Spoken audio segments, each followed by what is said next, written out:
The Neurofeed Podcast. How is clinical neurofeedback transforming lives?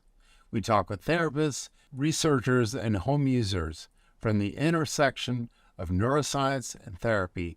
These interviews tell stories of discovery, empowerment, and learning to thrive. If you've been in the neurofeedback community for a while, it won't come as a surprise that it's been a consistent topic of conversation that there is not enough awareness or understanding of neurofeedback among the public and among mental health professionals. One way 𝙏𝙃 is addressing this is doing a podcast called The Neurofeed, Eat Lunch and Get Regulated. It will be an opportunity for us to explore how clinical neurofeedback is transforming lives. 𝙏𝙃 team lead, Lars Leanne, that's me, and licensed therapist Leanne 𝙲𝙗𝙗 host lively discussions with neurofeedback clinicians, home users, and researchers from around the world. We'll explore how clinical neurofeedback is changing the way we think about things like developmental trauma, disorders, thriving, diagnosis, recovery, community, learning, healing, and the brain. You know, the easy stuff. Occasionally, we will also do live streams where you can join the discussion. Find us on YouTube at The Neurofeed. These conversations will interest you if any of the following are true for you. 1. You're doing neurofeedback. 2. You're wondering if clinical neurofeedback is right for you. 3. You're a mental health professional considering integrating neurofeedback into your practice. And 4. You want to know what these communities are learning about neuroplasticity, appropriate technology, embodied cognition, healthcare in the digital age, or the pivotal role of attachment-centered therapy in successful brain training. The Neurofeed, Eat Lunch and Get Regulated. Not everyone around the world has lunch at the same time, but we celebrate global communities that prioritize healing, understanding, and compassion, that are experiencing the wonders of better self-regulation.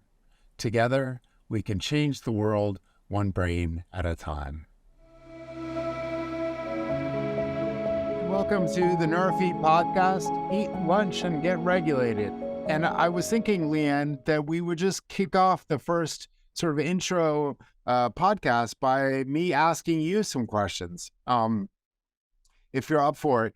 I am curious what, in your work with neurofeedback, what is the most surprising part of doing that work with clinicians, or with your clients, with your population?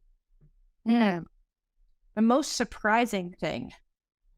I think when I started, the most surprising thing was how well it worked. It shouldn't be a surprise, because when you're learning about this modality, anyone who's using it will tell you it will transform your practice. It will transform the way you see people, the way you do therapy work. But it's still sort of shocking when it happens in front of you. And I think I love how, I can't remember who it was who called it the beginner's mind. Was that Thich Nhat Hanh? Yeah.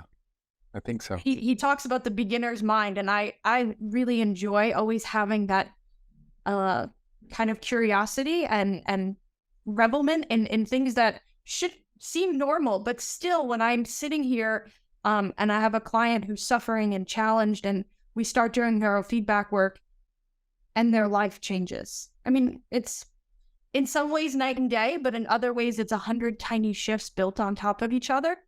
I'm still amazed every time that happens, because it fundamentally changes the world that the client and myself, even when I've done my own training, lives in. And to appreciate that wonder, I think makes us want to get up and do this work every day. When we lose that enjoyment and that pleasure of seeing how much this modality can really do, our work gets much harder. So it's an old surprise and a new surprise that's just always ongoing. That's great. So I look forward to having these conversations, the two of us, with inviting different clinicians and home users and researchers, and sort of hearing what people have to share about how their lives have changed as a result of using this thing.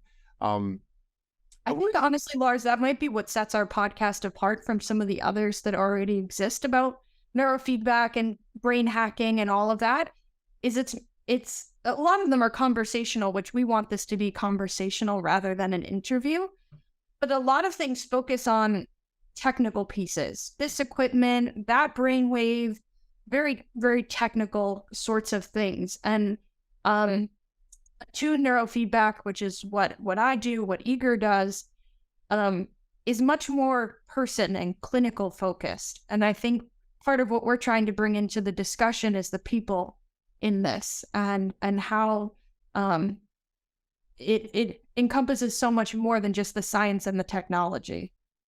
Yeah, I really appreciate you bringing that up, because that's the piece. When I hear people talking about neurofeedback, I always feel like, I often, if they're not 𝙏𝑝𝑟 clinicians, I often wonder if there's some reference to what the therapeutic relationship is and how important that is. So I really hope that that's something that we will be able to hear from folks. How does the therapeutic part of what you're doing play a role in how people are, how they're changing the way that they approach their lives? Yeah. I call it the art of the science. Nice. Yeah. Great. Okay. Well, and we will have every 2 weeks. We'll be putting a new one out, and we'll see if we can keep that up. Yeah, I like this plan. We'll explore the universe and share it with you all.